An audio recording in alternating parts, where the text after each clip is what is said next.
thing for us to look at when we are studying our natural world is something called the economy and how the economy works.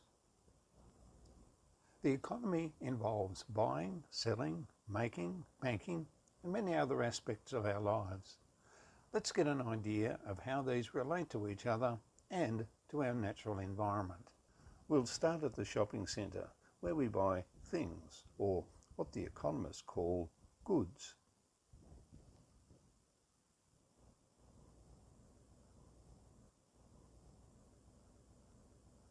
And pay people money for different services.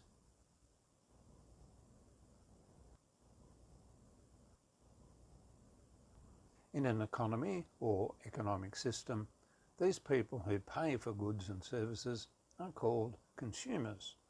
The spending of their money is called consumer spending. They give money to retailers for the things that they want and in return receive the goods and services. But it is no surprise that within a very short time, almost all of what we buy ends up as waste.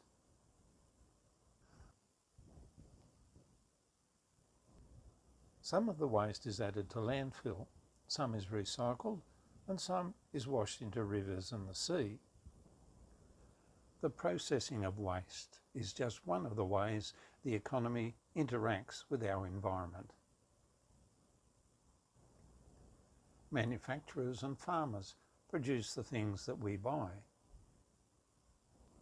Making clothes, fishing, producing meat and eggs, processing food, and assembling cars and many other products. Manufacturers and farmers produce the things that the shop owners want to sell, so money flows to them. Meanwhile, our producers interact with the environment as they use natural resources. Coal is mined to produce electricity for both industry and homes.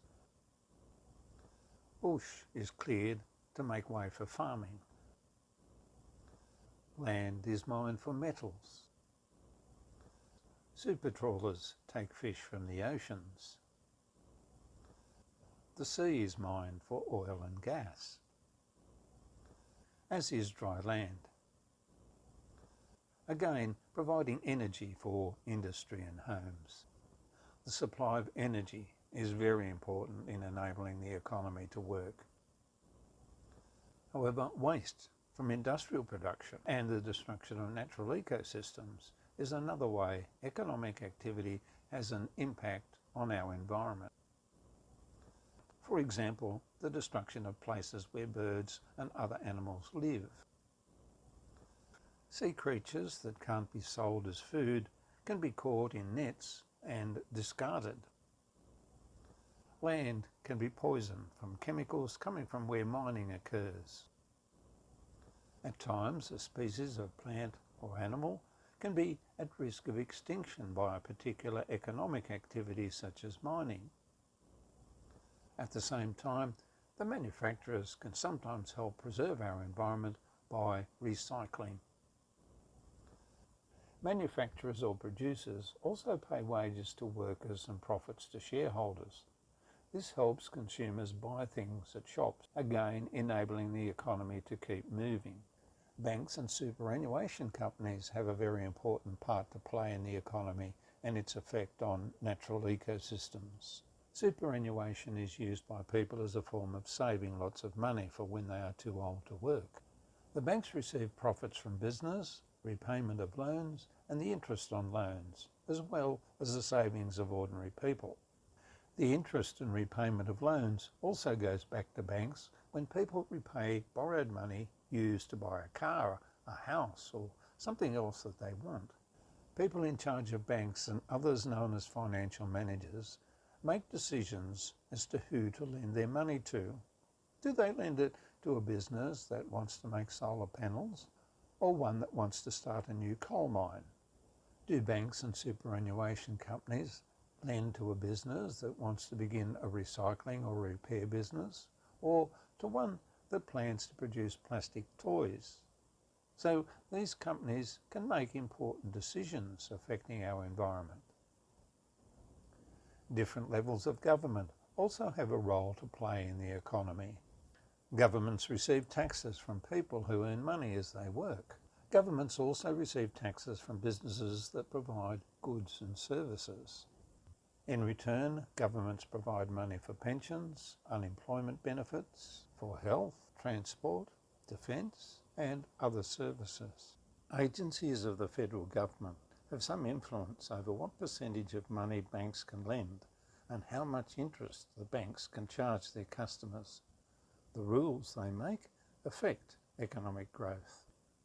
So the economy is a complex network of many interrelated things, people, services and money. It is much more complex than the summary in this video.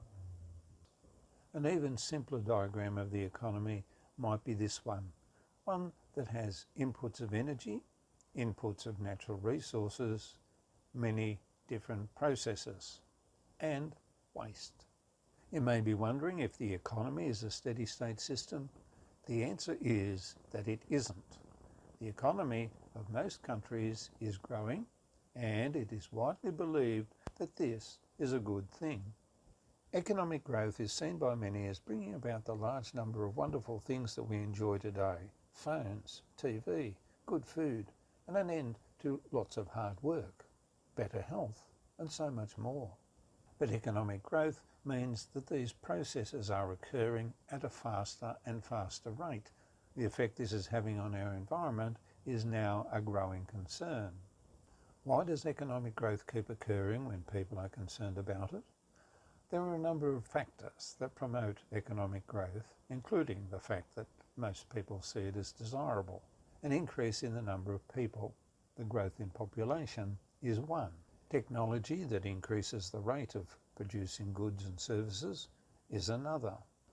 The natural resources of a country or region is one more. The more natural resources a country has, the easier it is for economic growth to occur.